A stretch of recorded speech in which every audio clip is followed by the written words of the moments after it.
में आता है। पर अरदास होती क्या है, अक्सर कई बार उस बात से हम मेल नहीं खा पाते हैं।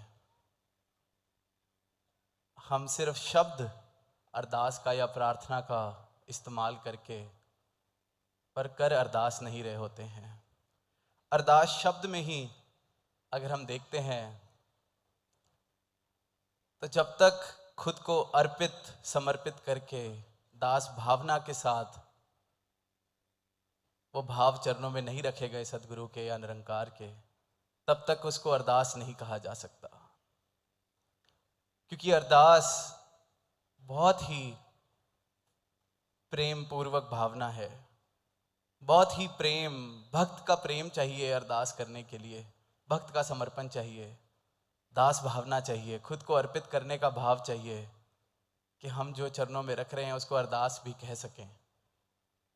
तो अरदास एक भक्त के लिए, प्रार्थना एक भक्त के लिए जितनी करना चाहे, जितनी रखना चाहे, पर वो अरदास जब तक अरदास नहीं बनती तब तक वो फिर अनेक तरह के और रूप ले लेती है। और दास अक्सर एक बात कहता है कि भक्ति के प्राण है समर्पण, भक्ति के प्राण है भाव। अगर भाव ना हो तो भक्ति जिंदा ही नहीं रह सकती। जैसे एक इंसान में से प्राण निकल जाएं तो उसको फिर लाश कहा जाता है, शव कहा जाता है। उसी प्रकार भक्ति में से अगर भाव निकल जाएं, समर्पण भाव ना हो, तो वो भक्ति जिंदा नहीं। फिर ऊपर चाहे शब्द मेरे जैसे मर्जी हो, जैसे किसी लाश को खूब सारा सोना पहना दिया जाए, खूब सुंदर सुंदर वस्त्र पहना दिए जाएं, खूब बढ़िया से बढ़िया जगह पर रख दिया जाए, पर वो जिंदा नहीं हो सकती, उसको शव ही कहा जाएगा। उसी प्रकार अगर समर्पण का भाव नहीं है, भक्त वाले भाव नहीं है, लेकिन सिर्फ हाथ जोड़कर सर झुकाकर मैं खड़ा रहूं, अर्पित समर्पित दास भावना के बिना मैं कहूं कि मैं अरदास कर रहा हूं, जो हम अक्सर कर बैठते हैं। हम अपनी बात रखते हैं और फिर एंड में शब्द जोड़ देते हैं, अंत में अरदास है। तो वो अरदास का लिबास ओढ़ देने से मेरी मांग अरदास नहीं बन जाती। हम अरदास का लिबास उड़ाकर अक्सर मांग मांग रहे होते हैं। क्योंकि अरदास जब कोई भक्त करता है तो वो इस रूप से करता है परमात्मा के आगे, सदगुरु के आगे, कि ये आपने अगर इजाज़त दी है तो ये अरदास, पर इसके बाद आपकी इस अरदास को प्रवानगी मिलती है, नहीं मिलती,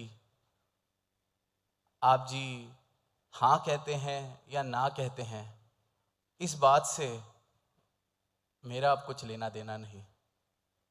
अरदास पहुंचा दी, प्रार्थना कर दी, अब इस रूप में आपके चरणों में अर्पित समर्पित समर्पण कि आप जी आज्ञा दें, मंजूरी दें, तो भी यही भाव, और आप जी ना कह दें तो भी यही भाव।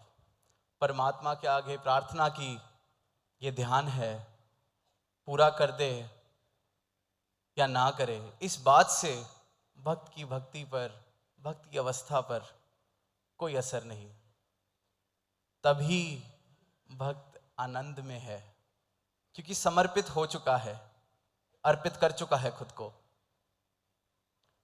क्योंकि अगर आज्ञा मिलनी ही चाहिए जब कोई अरदास करी जाए, तो वो अरदास नहीं, फिर वो मांग बन जाती है कि मैं आपसे मांग रहा हूं, मैं मांग रहा हूं कि मेरा ये ध्यान है, इसको पूरा किया जाए। मैं मांग रहा हूं, मुझे ये चाहिए, इसे पूरा किया जाए।